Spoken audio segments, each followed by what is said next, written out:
Kale Martin, and I'm a big fan of both of y'all. You guys are both fucking legends, and I just want to, like, Where's your mother at? My mother? Yo, Mike, how would you, like, compare Jake to boxers in the 90s? And Jake, how do you foresee young boxers like me coming up?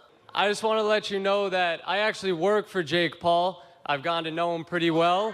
I've seen him box quite a bit, and I can confidently say, for the youth that wants to pursue boxing and wants to pursue fighting but can't afford it, what do you think would be the best steps to take?